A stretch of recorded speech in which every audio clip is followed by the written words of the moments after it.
Just grateful to be here today.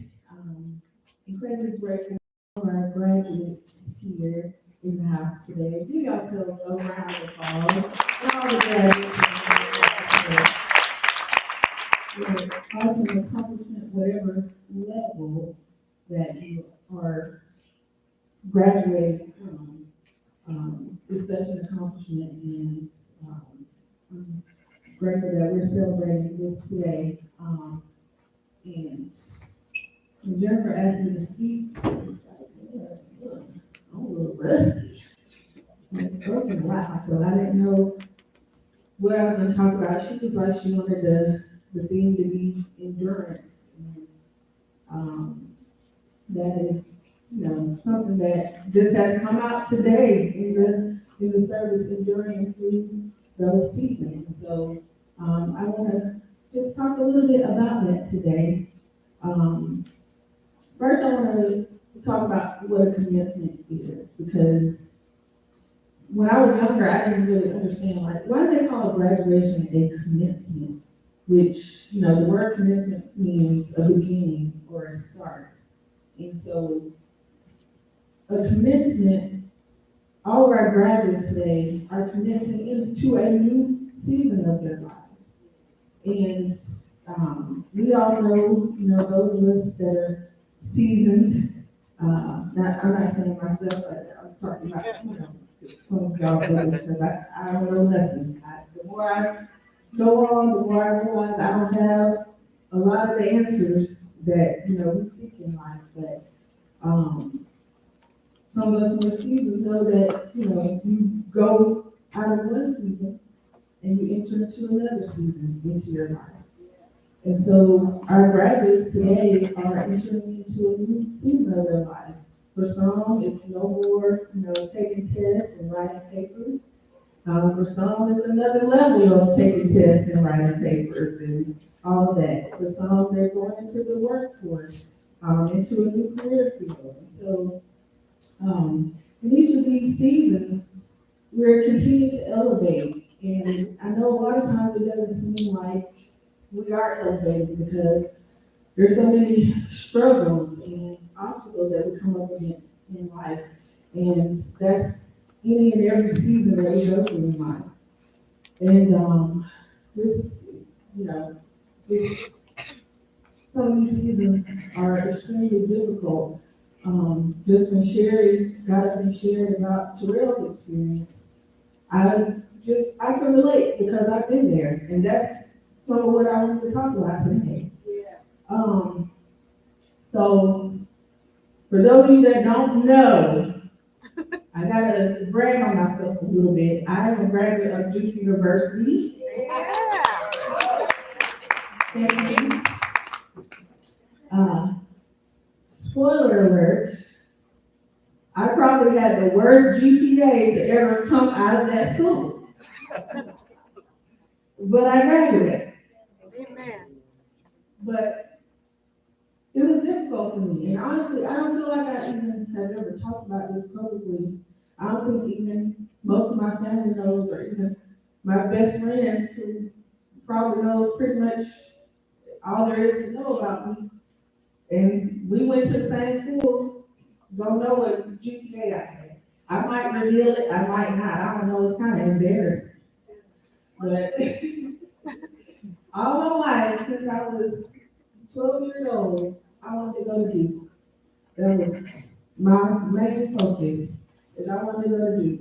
I went, through high school, and Jennifer can tell you, I was the type of student that if I got a B on my report card, I was crying. Because I was, oh my gosh, I just, had this standard for myself. That had to be perfect, had to, make straight A's and do everything right. Well, high school was pretty easy for me. I was the kind of student that didn't need to study much for what we were learning, So I kind of went through and, I could hear something, write it down, and be able to, do well on the test and stuff. But when I got to college, it was instantly hard. I was very much ill prepared for the academic level that I was on at that point. And, my first semester, I was homesick, I was experiencing depression. I didn't know it at the time, but I was experiencing symptoms of depression. And I remember, one time I was sitting in my dorm and with some friends, and the campus police came, and they were like, your sister called and said you hadn't called home in several weeks, and they're doing a wellness check on you. Because, and I'm gonna put her on the spot, it was Keitha. But I thank God for Keitha checking on me, making sure I was okay. But I had this entered into a pit of depression. I was in classes that were, that were too advanced for me at that time. And I didn't know a lot of things that I know now that I could have, switched out of those classes. But my first semester of college, I'm gonna give you my report card right now, just so you know that I'm not perfect. I made 4 Fs. All my classes, I flunked them because it got hard overwhelming for me.